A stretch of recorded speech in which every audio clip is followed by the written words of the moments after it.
My family invited me to Thanksgiving, then asked me to leave my own house.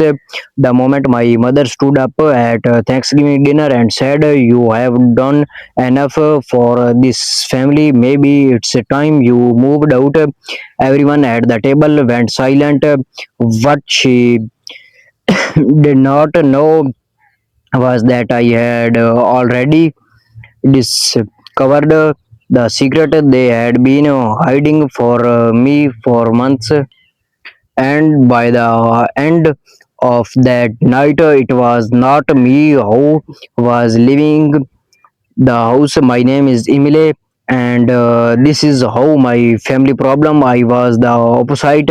I worked hard, stay out of trouble, and after college, I started working two jobs because I wanted to buy my own home. 3 years ago, I finally did it. I was not a mansion, it was a small three bedrooms house in a quiet neighborhood, but it was mine. I paid the mortgage, I paid the bills, I fixed the broken pipes, painted the walls, and spent almost every weekend improving the place. My parents were proud of me at first. The Jason lost his job. He had accumulated thousands of dollars in credit cards debit and was struggling to pay rent. My mother called me one night. Emily, your brother just needs a little help. He can stay with you for a few months. I hesitated. I loved my brother, but I knew how a few months worked with Jason. Still, he was a family, so I agreed. Jason moved into my guest room. At first, everything seemed fine. Then the small things started happening. He stopped contributing to groceries. Then he stopped paying his share of the utilities. When I asked him about, he always had an excuse. Gave me another week. I am waiting for my paycheck. I have an interview coming up. I tried to be patient, but after 6 months, I realized I had no intention of leaving. Then something even strange happened. My mother started asking me questions about the house, how much it worth now, do you still have a mortgage, did you put both bedrooms in your name. I thought it was just curiosity. I was wrong. One afternoon, I came home early from work and found my mother and Jason sitting at my kitchen table. They stopped talking when I walked in.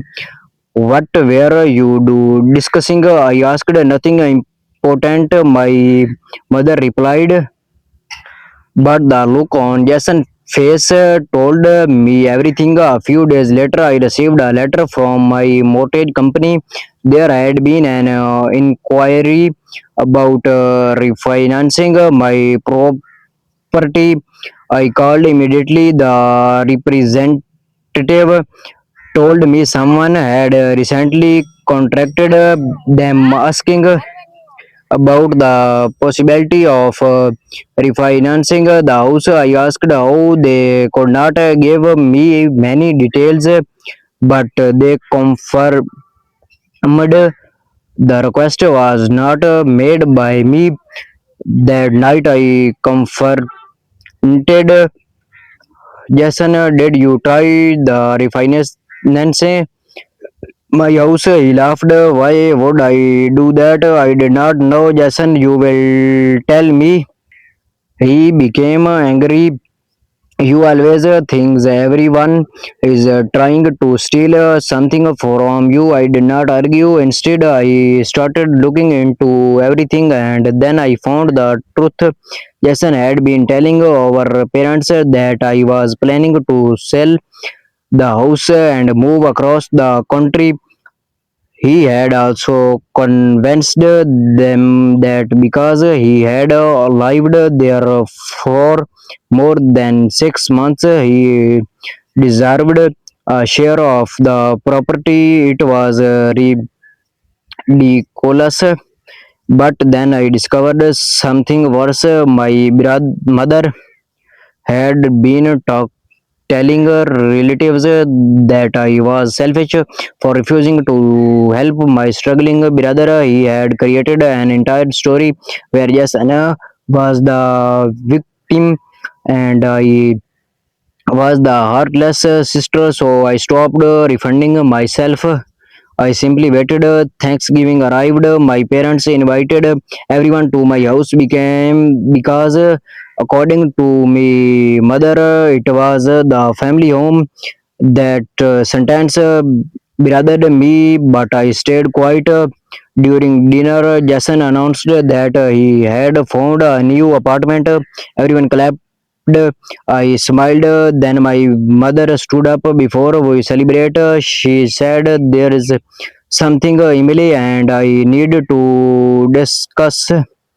I looked at her. She continued, Jason needs stability. We think you should let him keep the house for another year. I almost laughed.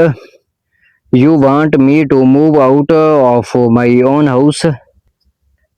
My father nodded. You can rent somewhere. You are young. Jason needs this more than you do. Then my mother said the words that changed everything. You have done enough for this family. I looked around the table. Everyone was starting at me like I was the villain. So I reached into a folder beside me. I agree, I said. I placed several printed documents on the table. The first showed the mortgage records, the second showed the property deed, the third showed the inquiry made about refinancing my house, and the final documents was a copy of message Jason had sent the 2 hours mother. In one message, he wrote, "Once Emily moves out, we can convincing her to put the house in my name." The room went completely silent. My Jason face turned pale. My mother looked at him. Jason, what is this? He started making excuses, but nobody was listening anymore. My father picked up the papers and slowly shook his head. You lied to us. Jason stood up. You understand? My mother began crying, but for the first time, I did not feel guilty. I looked at Jason and said, "You can leave tonight." He started at me. You are kicking me out. No, I replied. I am finally asking you to respect the fact that this is my home. He left that evening. My parents stayed for another hour, but things were different. My father apologized. My mother did not.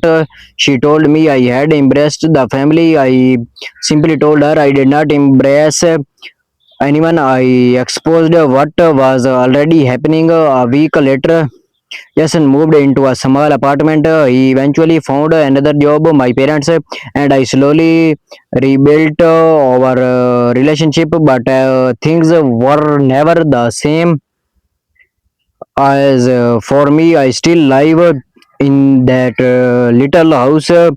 Every time I walked through the front door, I remember that Thanksgiving night I learned something important.